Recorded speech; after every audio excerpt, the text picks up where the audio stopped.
Hello and welcome back to the show. So there I was scrolling through YouTube listening to some classic 80s Japanese pop bangers while I see a video from Joshua Schmidt crying out about the death of Yu-Gi-Oh! Then a reaction from Jesse Cotton to Joshua Schmidt's video on the death of Yu-Gi-Oh! Then a second Joshua Schmidt video hit the timeline, reacting to his own reaction of the death of Yu-Gi-Oh! Then a bunch of other big YouTubers also posted their videos on the death of Yu-Gi-Oh! And reactions to other people's reactions to the death of Yu-Gi-Oh! So I thought, why not make some actual content? Okay guys, so here is my take on Genesys White Forest. I previously uploaded a video showing you 6 different ways to play according to my viewers. Thank you guys for putting your submissions into the Discord. Thank you very much. By the way, if you guys want to join the Discord and see all these discussions happening live, feel free to do so. The link is in the description below. Now this, my take, is a little bit unusual, and it tends to revolve around Sinful Spoil's Sanctification. So I will give you a super brief overview of Genesys format, not too much because I covered that in my previous video. Then I will go over why White Forest is different in this format and show you some basic lines so you can appreciate the value of Sinful Spoil's Sanctification and answer your questions as to why I'm playing 3 Curse of Diabell, 3 Philia Diabell, and 3 Diabell's the White Witch. Okay guys, buckle up, let's get started. Oh, also, I'm going to be going over some not so niche, actually good options tech choices from things like Zoroa, which I covered in my previous video, but I'll talk about why I'm not playing it here. And then your rank 4 options and why I think it may be a good idea to play at least one rank 8 in this particular version of the deck. So, Genesys format is a lower ceiling format where you don't have to come up against the best decks in Yu-Gi-Oh! And so the archetypes that weren't hit as hard, for example, like White Forest, does have some major hits, like the field spell 33 points is a third of your entire points allowance. And so it means that you have some restrictions in the types of non-engine that you're allowed to play, which is why you don't see things like the Charmies, Ash Blossom, Drone Lockbird, etc. in this list. You can play those things, but you will have to adapt your list to suit. But because the power level of lots of other decks has been decreased, White Forest still has an extraordinarily strong power level. And so I decided to try to build the deck in the most consistent way possible, where you wouldn't really get away with this to the same extent in modern Yu-Gi-Oh! Because cards like Curse of Diabell and Philia Diabell, for example, are not really one-card combos. They work if you've drawn some other cards in your hand, but this deck is built in a way where every single hand you're going to have combinations of cards that work well together, where you're discarding a spell or trap off of Diabell's the White Witch, your LZ of the White Forest, etc., etc. Now, I'm choosing not to play a third Esteller because I think that that card is much better in the toy version, which is actually back in Genesys format, but I did not want to play toys because I think that one of the biggest upsides of playing toys is being able to link climb into various plays like Selene into Access Code, etc., etc. And because there are no links in Genesys format, I thought that that was less useful because those toy cards were mostly good for going into rank 4s. Now, I do think that rank 4s are extremely good in White Forest because you can always get back your Sylvie from the graveyard in the classic White Forest combo, which I'll show you in a minute. And then if you've searched your Rusia, then you can go into a rank 4 from there. I've chosen to play Daigusto Emerald because it is 1 point and my list was at 99 and I tried to even it out at 100 while also looking at other rank 4 options. But you don't actually have to play Emerald. I think that you probably should play Exciton Knight because this is a card that I feel like almost no one will play around, and it has such a strong effect that even though you can't do damage, you can still use this to clear their board or force an interaction before you go through your Diabell's the White Witch into your Vengeance stuff, which is the real classic bread and butter, heart and soul of White Forest, still in Genesys format. There are some other options like the Starliege Photon Blast Dragon. Shout out to Shien for this. I totally forgot about this card since it was played in Ryziel. But the cool thing about this card, and I'll also show you this in a combo, is once you have the Diabell's the White Witch on your field, which says monsters you control cannot be destroyed by your opponent's card effects while you control 2 or more Diabell monsters. So while you have that protection, you're also going to have targeting protection. So it's not a true lock, but being protected from destruction and also targeting is quite decent, especially in a lower level, a lower power level format. So I feel like this is a decent addition and it's something that you can really consider for going first. There are a bunch of other cards that unfortunately I feel like you can't really squeeze in. Like if you are playing rank 4s, you might want to consider Zeus. You may want to consider playing Star Slayer if you have a bunch of flex spots in your extra deck, but all of these cards cost points. Also, our favorite favorite Chaos Angel in White Forest is 20 points. And you can play this. For example, you could take out, Black Goat Laughs, the Triple Foolish Burial Goods, and the Daigusto Emerald, and you would have your 20 points there. But I feel like in this type of format, you want to be able to establish your game plan as reliably as possible, and Foolish Burial Goods is the longtime best friend of many pure White Forest decks because it helps you dump Curse of Diabell, or if you already have access to it, the Black Goat Laughs. So this is truly one of the most flexible cards in the entire archetype, and I would much rather keep this in the deck rather than play Chaos Angel, despite how powerful this card is. Another point to note before I get into the combos is you actually can still play some of the Azamina stuff. Now, unfortunately, we are pretty heavily costed out of going for the Azamina plays because Deception is costed, Ilia Sylvia is costed, etc.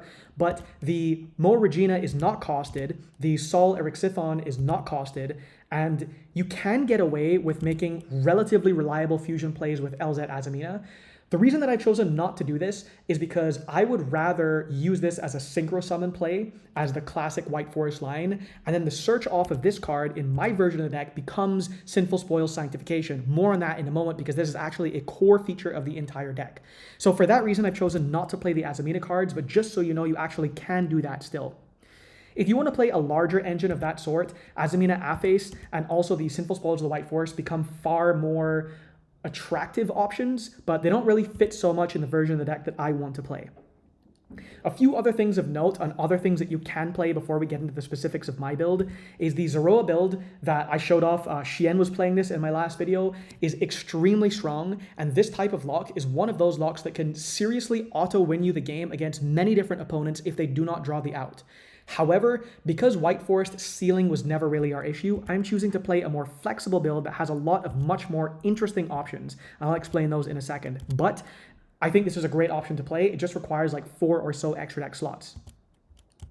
Then I think that because you are playing so many Diabells the White Witch, and you're also obviously playing Vengeance, and because of some tricks that I'll show you with Sinful Spoils Sanctification, making a rank 8 I think should be something that you can do in this deck. Even if you're not playing Snake Eyes Doom Dragon, which I think you probably should play, I think that you should have one rank 8 in your deck. So some good options for this are things like Dingirsu. There's also the Gimmick Puppet Giant Grinder. So this one is generic. It requires 2 level 8 monsters. Up to twice per turn during your main phase 1, you can detach 1 material from this card, then target 1 special summon monster your opponent controls, destroy it. Then if it was an XYZ monster, inflict damage to your opponent equal to its original attack. So basically the idea here is for board clear, and if you're going into these monsters and you also have access to something like Vengeance, it means that you're able to clear a huge number of cards from your opponent's field, even if you're not able to OTK them, and it'll be much harder for them to come back. Or maybe you'll be able to kill them that same turn. So this is also a solid option. There is the Garunix Eternity option, the Fire King card rank 8, but I feel like there's too much overlap with Exciton Knight, and this is easier to make as a rank 4 than a rank 8. So I've chosen to play this instead of Garunix, but a Garunix is also a fine option, and you can play that if you want to. Instead, I've chosen to play Lancelot for the moment because this has the most flex on both sides of the dice roll. So this is 2 level 8 monsters, generic. This card can attack your opponent directly while it has XYZ material. Unfortunately, Zeus is costed. Otherwise, this would be, something cool to pair with Zeus. When this card inflicts battle damage to your opponent, you can target 1 face-up monster your opponent controls, destroy it. So something else that's kind of useful for board clearing and possibly OTKing. Once per turn during either player's turn, when a spell/trap card or another monster's effect is activated, detach 1 XYZ material from this card, negate the activation. So this is an extremely flexible rank 8 that is generic. So I think that you can choose this if you're not really sure what else you want to put into the deck. For the last couple rank 4 slots, so I'm choosing to play Starliege as a mandatory card and Exciton as a mandatory card and a rank 8 is mandatory. I don't think that these cards are mandatory per se, but you could make lots of arguments for lots of different types of rank 4s because there's so many good rank 4s. I'm just choosing to play Emerald in this list because I'm testing it out. And Tornado Dragon, I think, is decent utility. So there's a strong argument for including this in most lists where you have flex for multiple rank 4 spots. Okay. So now moving on to some other choices in the extra deck. You obviously have to play Diabell Queen despite being a quarter of your entire points. You have to play Arciela and Silvera. In my opinion, in Genesys format, you must also play Popular of the White Forest and Snake Eyes Vengeance Dragon. If you are doing that, I don't know why you would not play Snake Eyes Doom Dragon. This is such a strong, powerful card. And the combination of doing the play where you go Popular, place 2, send it to make Doom Dragon, and then you can link climb with Popular and the Doom Dragon into Vengeance Dragon is just so good for OTKing. So I would never take this out of my deck. Now, a few other points here. You may have seen in some of my absolute earliest builds that I was playing Draco Berserker of the Tenyi as another option for going for a different rank 8 if you didn't have access to Diabell Queen or for some reason you did not want to play that card. Now this card has two very useful functions. One, it is a basic generic card where if the only thing that is easy for you to make is a level 8 synchro monster, you can make this card. So when your opponent activates a monster effect, quick effect, you can banish it. That's it. If this attacking card destroys an effect monster by battle and sends it to the graveyard, this card gains attack equal to the destroyed monster's original attack. Also, it can make a second attack on a monster during this battle phase. So both solid effects, but the cool thing is, in this format, I really like Zapper Shrimp because I think that in such a broad format where you can't really predict the types of decks other people are going to be playing, you should lean towards flexibility as opposed to other dimensions of power for your deck. So Zapper Shrimp, if this card is special summoned, you can send one other card from your hand or field to the graveyard, then target one spell/trap your opponent controls, destroy it. This will also trigger your White Forest cards like your Tails, for example, or whatever else you happen to have in your hand. Now this is a level 2 tuner, and you can bring this off of the Diabell Queen. You cannot bring it off of the Vengeance, so just for any of those who are newer to the deck or have just forgotten. So this card says you can, where is it? So you can pay half your life points, target one card your opponent controls, destroy it. Then if another Diabell monster card is on the field, you can special summon a tuner synchro monster, but it has to be illusion or spellcaster from your extra deck. Whereas Diabell Queen does not have that restriction. So this just brings a level 7 or lower tuner synchro from your extra deck, graveyard, or banishment, and it doesn't care what the type is. So that means you can bring out the Zapper Shrimp, which can give you a spell trap pop. So I like that flex. And then you can use the Zapper Shrimp and, for example, the Diabell Queen to go into a 10. Now, normally you would have gone into Chaos Angel. Here, what a lot of people like to play is Satellite Warrior because this card has no cost, and you're going to get 2 or 3 pops off this card when you summon it out of turn. So it's a pretty decent utility card. There are some other Synchro 10s that you can consider, like Chenging, for example. You actually can use this effect somewhat reliably depending on your hand. So if you have access to Black Goat Laughs, for example, or you're going to summon the Vengeance by banishing 2, you can trigger Chenging's effect to get the double banish, but it's slightly too inconsistent for me to want to play it, so I'm choosing to default to Satellite Warrior for now. However, there are some other very, very strong options like the Ruddy Rose Dragon for graveyard hate type stuff. There's also... If you were playing Bestials, you could consider Bestial Dispatter. There's also the Goatee of the Deep Beyond. So this is a pretty interesting card. This requires a fish tuner and then a non-tuner monster, but the Zapper Shrimp is a fish tuner. So this card, this says, if this card is synchro summoned during your opponent's turn, which you would be doing with Zapper Shrimp, you can banish all cards on the field. All cards. During the standby phase of the next turn after this card was banished from the monster zone, you can special summon this banished card. And then it also has the original attack becomes 500 times the number of banished monsters, so this can be a strong option, but I'm choosing not to play it because I'm trying to play this deck in a way where I'm not committing all of my resources just to the monster zone. I want to have strong cards in my back row, like Sinful Spoil, Sanctification, that stick there for a long turn, especially for the grind game, and then I'm also going to have cards like Woes of the White Forest and Scourge of the White Forest in the back row. So because I value my back row and choosing when to use those effects, I don't want to play the Goatee card. Let's see. I'm not playing the Gen X card. I'm actually not going to go into that right now because this video would be too long. There's also the Fabled Sworn Leverzible, which basically gets to take control of another opponent's monster. I think this is slightly too underpowered. If you were able to play Lynx in Genesys format and you could loop this over and over with the Fiendsmith stuff, which I think is what makes it actually good, then this would be way better, but I don't want to play it without that. Let's see. Anything else? No, that's basically all I wanted to say about the Synchro 10s, except that I'm choosing to play Sword Soul Sinister Sovereign Qijing Long One. Now, this is not mandatory, but this requires a tuner and a non-tuner worm monster. Now, we happen to have a non-tuner worm monster in Draco Berserker of the Tenyi already, which is a card that we would want to be making in many game states. So if we had a Zapper Shrimp on top of that, then we could easily go into the Sinister Sovereign. Now, this card is very, very useful because it fulfills a niche in a different type of game state that many other cards don't do. So this says, if your opponent special summons a monsters, except during the damage step, you can banish one of those monsters, and if you do, inflict 1200 damage to your opponent. When your opponent activates a spell/trap card or effect, quick effect, you can banish that card, and if you do, burn 1200 to your opponent. And these effects are each once per turn. So this is an extremely powerful card in a grind game or any type of simplified game state where you're otherwise unable to go for something like an OTK, or you're not using a Satellite Warrior to completely blow your opponent out. So this is an extraordinary card, but The cases in which you would make it over other things is a little bit specific, so that's why I'm going to say it's not mandatory. However, it's a very strong option, and in Genesys format, it may be even better than I'm thinking. So, consider this, maybe test it out, see if you like it. Also, Sword Soul is one of my favorite archetypes of all time, so I had to play it. Okay, I think at this point, I'm just going to briefly go over some of the main deck stuff here, and then I'll show you the combos. So the idea behind this list is you want to do the same thing every turn. And that is normally the case in Yu-Gi-Oh! But here we're really doubling down with the triple Curse, triple Philia, and triple Diabell's the White Witch. For the non-engine cards, because we can't play the really high-quality, costed non-engine stuff, I'm choosing to instead go for breakers instead of playing worse quality hand traps. These are also spells and traps, which are obviously useful for White Forest. So here, this triple Dark Ruler, this is just a generic option. If you don't like this, play something else.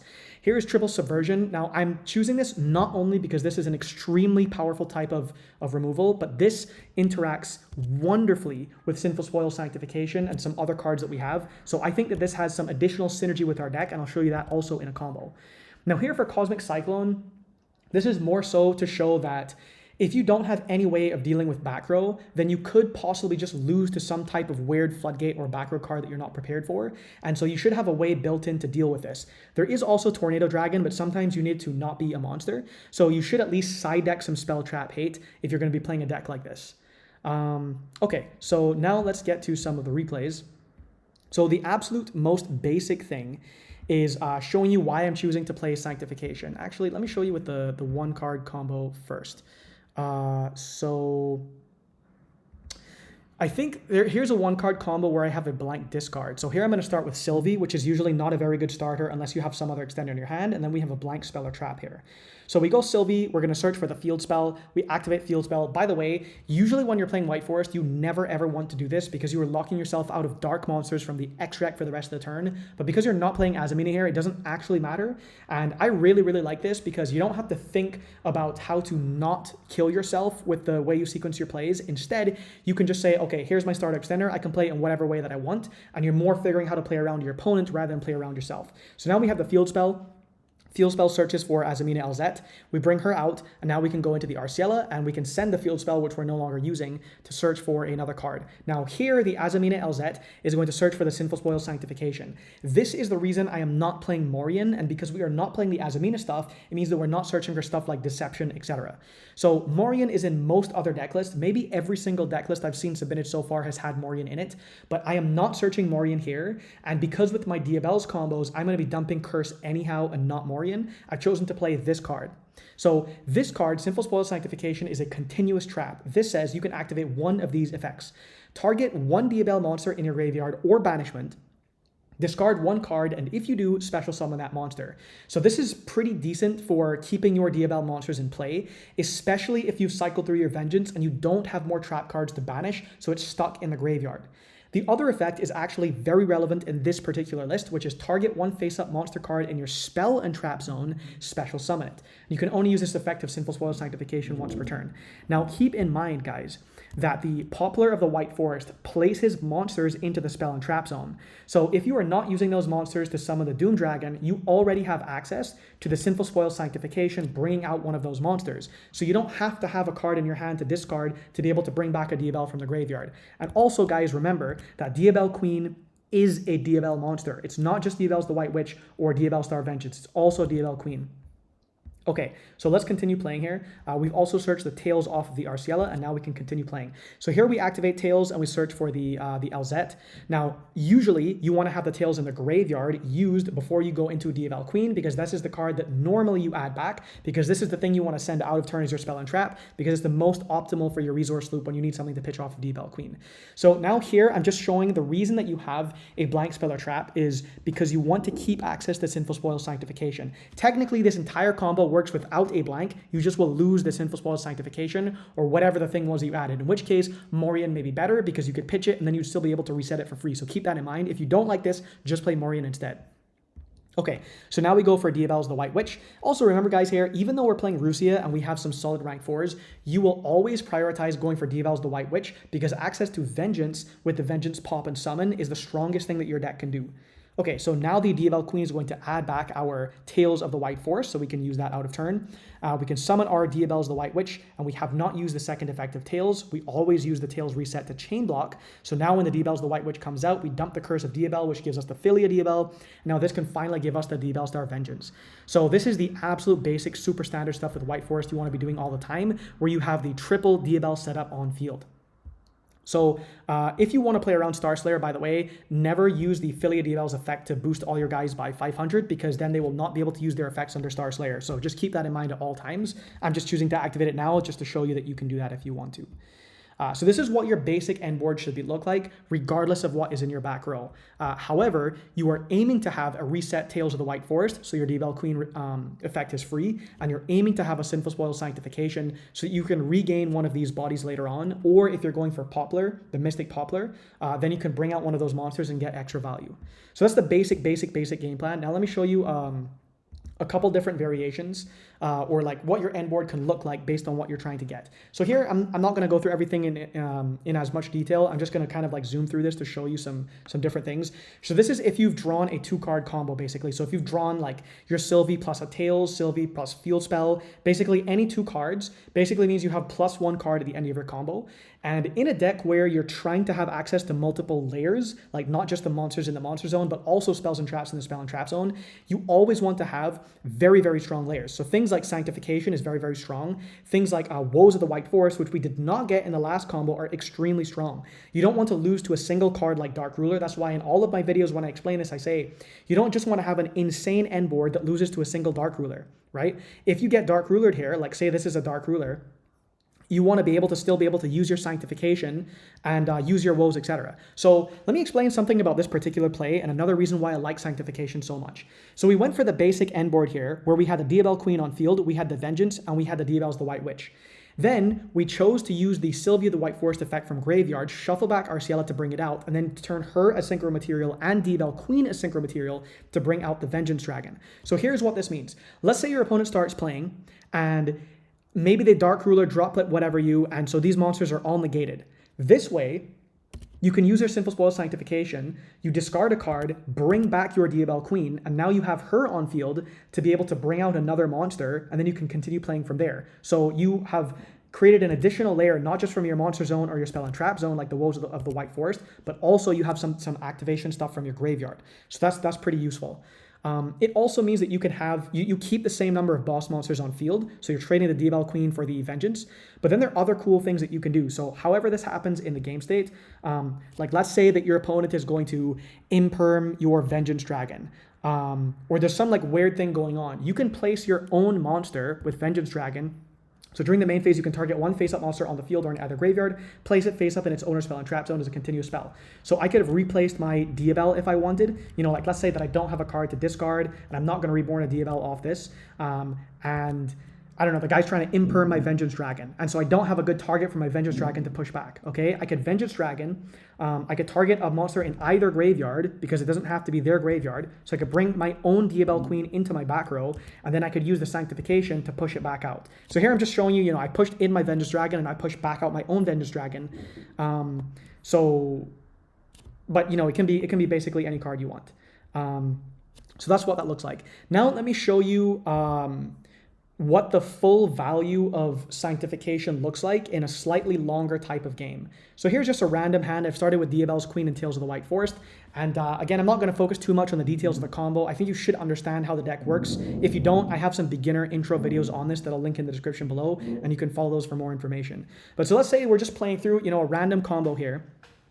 And let me show you what the resource game looks like, or what the grind game looks like once you're able to establish the Sinful Spoils Sanctification. So here we continue playing. This time we're going to go for a Rusia, because this will show you how you can do some of the rank 4 stuff too, which is kind of cool. So here, if you bring out the Sylvie and you're not actually going to climb into your Execute Dragon, or if you're playing some other 12, like I know certain people like Despian Luluwallalith, Shien plays that card. It's a very cool card, really cool artwork. But if you're not playing that, or you don't want to summon it, you can also play Rusia here, even if you're not on toys, and you can make something like the Starliege Photon Blast Dragon. There are other rank 4s you could make, like you could make the Tornado Dragon. There are other ones, I'm sure, like Giant Hand, whatever, other stuff you want to make you could put here, but I'm just putting this here. Then you go for the Philia Diabell, you get your Vengeance, So you have your board set up like this, and now you set your Sanctification. So if you're playing through a longer game and you're going through a bunch of different stuff, you're going to have access to your Poplar usually. The Poplar is going to be able to play stuff. And you can, for example, out of turn with Simple Spoils Sanctification, instead of discarding a card to bring back a Diabell monster, you can target a face-up monster in Spell and Trap Zone and special summon it. So we just placed our LZ Azamina off of the Poplar, and now we can bring it out off the Simple Spoils Sanctification. And now the Poplar can use the Sync effect, and we could, for example, go into a Silvera, which means that we can use the LZ Azamina out of turn. And this card, one of the reasons that I like this is really, really, really useful for the crackback, both in simplified game states and also in very confusing games with many effects going on. Because when you search this out of turn, this is not useless, even though it's not like a hand trap or turn 0 type card. Because on the crackback, assuming you don't die, you're going to be able to push back one of their cards. So yeah, but I kind of like doing that. Then if it comes back around to your turn, you should remember, because this is a continuous card, you're going to be able to continue doing this over and over. So it'll be much easier to outgrind your opponent if you have access to this card. So even if we had nothing else to push back and we just brought out like an LZ, which normally we would consider useless, it could also be an Esteller, which might be more useful in our turn. Then we get to play and do something else, like we could make Draco Berserker of the Tenyi. Now we have more space on our board while increasing the number of boss monsters that we have access to.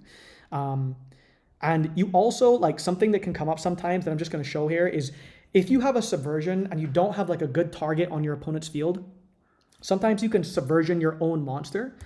So there are weird tricks that you can do with this. So this card says, during the main phase, you can target a face-up monster on the field or in either graveyard, place it face-up in its owner's spell and trap zone as a continuous spell. And this card cannot use this effect next turn.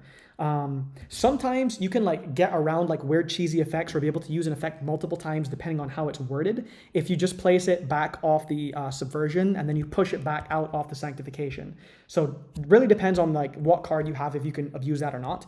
But the point is, I'm just saying that this card has a little bit of flexibility, even if you're not pushing back your opponent's cards, where you can still use this effect. So yeah, that's basically it. The last thing is I want to go over quickly some of the other cards that you could choose to play, like other things that maybe are worth consideration. So Morian is a super solid card. If you don't want to play Sanctification, this is probably the next best card to play, or better if you think it's better. I think that Dragon's Mind and maybe Solemn Judgment are some of the more solid arguments for side deck cards for going first, but I'm not really talking about the side deck here. Maybe you could argue for Simple Spoils of Betrayal as well, but I don't know. I think it's okay. Maybe you could also combine it with Sanctification, because you could send the Diabell Star Vengeance with Betrayal and then bring it back off Sanctification. But I feel like it's a little bit too convoluted to be consistent, so I'm choosing not to play it. There are some other kind of cheesy cards like Subdual if you want to bring out the Diabell's the original Sin Keeper, and there are also interesting ways that you could use the Diabell cards to play this deck, but I think that you would probably have to build this more consciously as an actual Diabell deck instead. I'll show you a super quick combo with this card to explain why I'm choosing not to play it, but why I think it does have potential, especially in Genesys format. So this card says, if a spell/traps is sent to the graveyard to activate a card or effect, so that means it has to be sent as cost, send one illusion or spellcaster monster from your hand, deck, or extra deck to the graveyard. During your main phase, you can banish 3 spell/traps from your graveyard, including this card, special summon 1 Diabell monster from your hand or graveyard. So there are lots of weird things that are almost extremely broken with this card. And I should also mention that the other one, like the Diabell, this has a different requirement, different activation procedure. So this one says, if a spell/traps is sent to the graveyard by a card effect, so not as cost, but by an effect, then you can set a spell or trap from your hand or graveyard, but it cannot be activated this turn. During your main phase, you can banish 3 spell/traps from your grave, including this card, special summon a Diabell monster from your hand or grave. So one thing that you could do with this, for example, that I don't actually think is super reliable, and that's why I've chosen not to play it, is this. Now, obviously, you can dump this off of Foolish Burial Goods, but if you're playing a card at 1, you don't want it to be a brick. So if you were to draw this card, which you don't necessarily want to do, let me show you what would happen. So let's say we already have a way to play, and then we have this card. So this is already like an extraordinarily good scenario for us, okay? Even in a good scenario where we have like LZ and Woes, which is great, if we have play the Diabell, here's how this works. So we'll go LZ, we'll pitch the Woes, and the LZ will allow us to search for a Sylvie, and the Woes will trigger. Now, one thing to keep in mind here is that in the replay here, when you're testing your deck out on Omega, this follows OCG rules. So even though this is a trigger effect, if a spell/traps is sent to the graveyard to activate a card or effect, this is a trigger effect, an if trigger. Because it is a trigger effect in the hand, in the OCG, this is treated basically as a quick effect, not as a trigger effect. in the TCG, you actually can chain block these because they're all just considered triggers as the same thing. But because in the OCG, this is a quick effect, you have to use your woes first, chain link 1, and then you play the Diabell as chain link 2. So just keep that in mind. Basically, it's better in the TCG. So, well, depends on the scenario, but anyhow. So here we're going to dump the Diabell as the original Sin Keeper. So this is one of those cards that was really good against Tenpai because this says, if a Sinful Spoils card is in either player's graveyard, you can special summon this card from your hand. And this is why this card is, you know, if it could have also summoned from grave, it would have been sick. Your opponent must set spell/trap cards before activating them, so it turns off all quick plays basically. If a spell/trap becomes set on the field while this card is in the monster zone, except during the damage step, you can target one card you control and one card your opponent controls, destroy them. So this is a very, very strong floodgate in niche scenarios. So here we're going to reset the woes, and now I'm just going to play through a combo, and I'm going to show you the thing that I don't like about these Diabell cards here. So let's say that we're able to play freely. So we're not even being interrupted. So you would think that this is like a best case scenario, okay? So we're continuing to play through here. We go for our Diabell Queen. We haven't even used our field spell yet. Now we're searching for the Sanctification. And of course you could play this slightly differently, but if you want to play this particular way, you want to have like access to these cards, here's what happens. So now we go for Filia Diabell, and you can see now that there's something really awkward where if you use the Play the Diabell's effect and you banish 3 cards, 3 spells and traps from your grave, including itself, to be able to bring out the other Diabell from grave, because remember, Filia cannot add this one. Filia can only add level 8 or higher, and for some reason, this is still a level 7. I don't know why they didn't patch this in the last ban list. So now you don't have a spell and a trap in your graveyard. You could obviously banish a spell and trap from your hand, or like the spell from grave and the trap from hand, but why would you want to do that? That defeats the whole point of, you know, playing the Vengeance loop properly with efficiency. So if in like an almost ideal scenario, if you already have a certain game plan set and you add in Play the Diabell and it can complicate your own game plan, I feel like that means you either have to say this is good enough to play in its own build, but you don't play it in our build, or you don't play it at all. So yeah, that's pretty much the last thing that I wanted to show. I don't really have many final thoughts here. Let's see how long this recording was. Way too long. Okay, guys, that's it. Thanks for watching. If you want to join the Discord, feel free to do so. If you want to buy me a coffee, link is in the description below. If you want to subscribe, do so. If you don't, then don't. All right, guys, thanks for watching, and see you in the next one.